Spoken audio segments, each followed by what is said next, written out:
இந்த பாக்கெட்ல எப்படி பேனா வந்தது? இதுக்கு ஒரு வரலாறு இருக்கு. என் பாட்டை முப்பாட்டன்ட்டு இந்த பேனா இருந்ததா? வரலாறே கிடையாது. இந்த சட்டை பேண்ட் நான் போட்டுக்கிற சட்டை பேண்ட் என் பாட்டை முப்பாட்டம் போட்டாங்களா?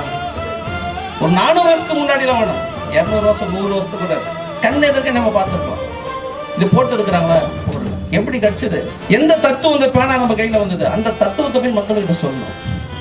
நீங்க எங்க வீட்டுல 10 பேர் குடும்பத்துல முதல்ல என்ன, இந்த பேனா கைக்கு வந்த பிறகு ஒரு பேங்க் எக்ஸாம் போய் எழுதுறாரு. எக்ஸாம் பண்ணா பேங்க்ல செலக்ஷன் ஆயிட்டார். ஒருத்தர் கவர்மெண்ட் சென்ட்ரல் கவர்மெண்ட்ல வேலைக்கு போனார். 10 பேர் சோறு போட முடிஞ்சது. 10 பேர்ல 3 பேர் படிக்க வச்சு வேலைக்கு அனுப்ப முடிஞ்சது. 10 கல்யாணம் பண்ண முடிஞ்சது. இந்த மாற்றம் யாரால வந்தது? இந்த பேனா யாரால வந்தது? இந்த பேங்க் எக்ஸாம் எழுதி ரிசர்வேஷன் யாரால வந்தது? இந்த வேலை வாய்ப்பு யாரால வந்தது? இந்த 10 பேருடைய பர்சனாலிட்டி யாரால வந்ததுன்னா பாபா அம்பேத்கரால வந்தது. அந்த தத்துவம் தான் போய் மக்கள்கிட்ட சொல்லணும்.